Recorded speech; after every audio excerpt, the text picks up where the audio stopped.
Hi everyone, मेरे दो hostel friends की शादी है और दोनों टॉपर हैं स्कूल टाइम पे। एक नीचे से टॉपर राकेश उमरे और एक ऊपर से टॉपर राम रघुवंशी। तो आज राकेश उमरे की शादी है कटारा हिल्स में और परसों है राम रघुवंशी की शादी। आइए देखते हैं, बैठचंद मजा आएगा। ये जैसे ही हम कार्यक्रम स्थल पर पहुंचे देखा कि बारात चालू हो चुकी है, तो फिर क्या, हम सब टिक गए डांस करने के लिए। हमें देखकर दूल्हे राजा राकेश उमरे बड़े प्रसन्न हुए और बहुत टाइम बाद हमसे वो मिल रहे थे, तो उन्हें देखकर बहुत अच्छा लगा। माय सरप्राइज, आज मैं उन लोगों से मिला जिन्हें मैंने सालों से नहीं देखा था और बड़ा एंजॉय किया, बड़ा डांस किया दोस्तों के साथ। अचानक से तेज बारिश होने लगती है, इसलिए तिरपाल का प्रयोग करना पड़ता है, पर डांस हमारा अभी भी नहीं रुकता। सब लोग डांस में लगे रहते हैं और किस्मत अच्छी थी कि बारात लगभग लग चुकी थी और हम लोग द्वार पर आ गए। चलते हैं स्टेज की ओर, क्योंकि पानी का कोई ठिकाना नहीं है।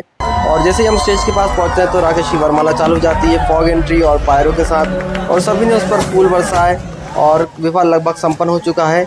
और देखिए पायरो भी चालू हो चुके हैं और बहुत ही यहाँ पे हम लोग सब एंजॉय कर रहे थे। जो व्यक्ति हॉस्टल में सबको डरा कर रखता था, आज वो व्यक्ति खुद डरा हुआ लग रहा था, तो उसे देख के बड़ी हंसी आई हमें और हमने उसकी हौसला अफजाई की। और ये रहा कपल का फोटो, और अब हम स्टेज पे चढ़ गए हैं उसके साथ फोटो खिंचवाने के लिए। और फिर यहाँ से हम लोग जाएंगे अब भोजन करने के लिए, क्योंकि काफ़ी भूख लग रही है, बहुत देर हो गई है। थोड़ा समय ज़रूर लगा पर हमने फाइनली कपल के साथ फोटो खिंचवा लिया है। अब समय आ गया है भोजन करने का। इसी के साथ भैया जी ने एक गिलास केरी पन्ना का खींच डाला। मेरे दो और दोस्त भोजन की तलाश में जुट जाते हैं, जो कि सामने है। एक है मानव भवसागर, जो कि गुजरात में जॉब करते हैं, और दूसरे मानस गहलोत, जो कि पुणे में जॉब करते हैं। दोनों खास तौर पर यहाँ पर आए हैं छुट्टी लेकर दोनों दोस्तों की शादी को अटेंड करने के लिए। तो आप लोग समझ सकते हैं कि हॉस्टल की दोस्ती कितनी गहरी होती है। अब यहाँ से भोजन करके हम लोग निकलते हैं, क्योंकि राम की बारात भी हमें जाना है। तो आज मैं आया हूँ सुबह कटिंग करवाने के लिए, क्योंकि बाल बहुत बढ़ गए थे और हमें यहाँ से जाना है बाड़ी, जो कि यहाँ से है 120 किलोमीटर दूर लगभग। इस सफ़र में लगेगा करीबन 2.5 से 3 घंटे, और आप मेरे चेहरे पर एक्साइटमेंट देख सकते हैं और बड़ा मज़ा आने वाला है, क्योंकि मेरे दो दोस्त और आ चुके हैं जो कि ड्राइव कर रहे हैं, और दूसरी सीट पर है लोकेश पाटीदार।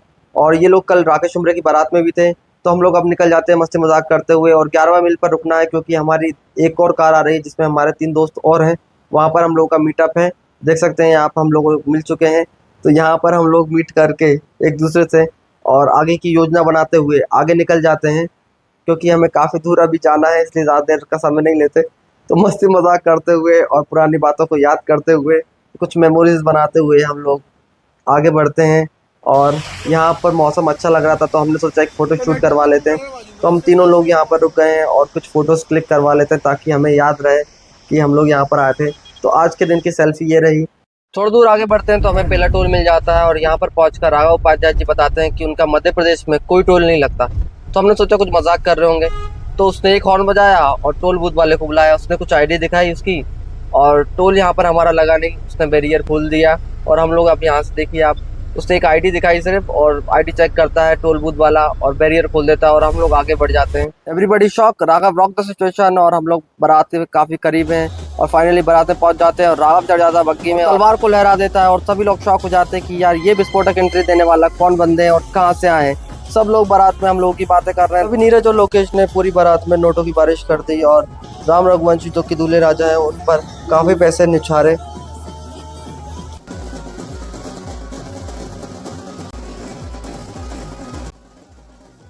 उन लोगों के पैसे खत्म होने का नाम ही नहीं ले रहे थे, इसलिए जबरदस्ती उनको नीचे लेके आया ताकि हम लोगों के साथ वो डांस कर सके। यहाँ तक तो फिर भी ठीक था। फिर नीरज राजपूत ने 500 की नोट ढोल वालों पर उड़ा दी और सबको जमकर डांस करवाया। समझ लीजिए कि मस्ती की अभी शुरुआत ही हुई है, और आगे आगे देखिए आप क्या देखने को मिलता है, क्योंकि मैं भी शौक हो गया जो मैंने देखा। बड़ा मजा आने वाला है। और राघव उपाध्याय फिर चल जाता बग्गी पर, फिर तलवार लहरा देता है और सभी ढोल वालों को पास में बुला लेता बग्गी के, और सभी को डांस करवाता है।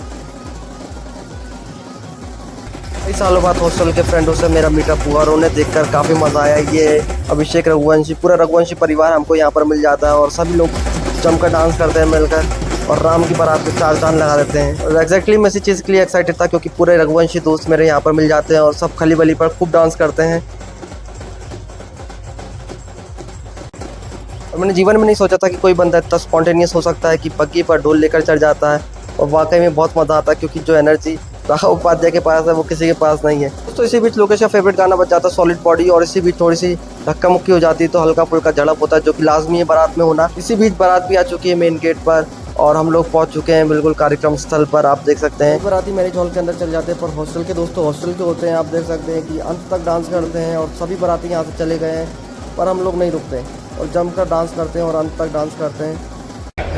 चलिए अब अंदर चलते हैं, और आपको मैं अब अन्य साथियों से मिलवाता हूँ जो कि मेरे साथ हॉस्टल में थे, और काफ़ी नॉस्टैल्जिया हुआ हमें एक दूसरे से मिलकर। इसकी जोक सुनकर सबको बड़ी हंसी आई और हमने सोचा कि यार इस मूवमेंट को कैप्चर कर लिया जाए तो एक फ़ोटो बनता है। एक फ़ोटो लेकर हमने देखा कि दूल्हे राजा पूरे ग्राउंड के चक्कर लगा रहे हैं। करने का समय हो चला था तो सभी ने प्लेट उठा ली और सभी ने साथ में भोजन किया और अब बस वरमाला का समय बचा है कि वरमाला देखकर अब हम लोग यहाँ से निकले। पूरी तैयारियाँ हो चुकी हैं और कुछ ही देर में वरमाला हो जाएगी, कंप्लीट हो गई है और आज का दिन हमेशा याद रहेगा क्योंकि पूरे दोस्तों से मिलना, जो मस्ती की, जो फ़न किया, इस ब्लॉग के माध्यम से हमेशा याद रहेगा।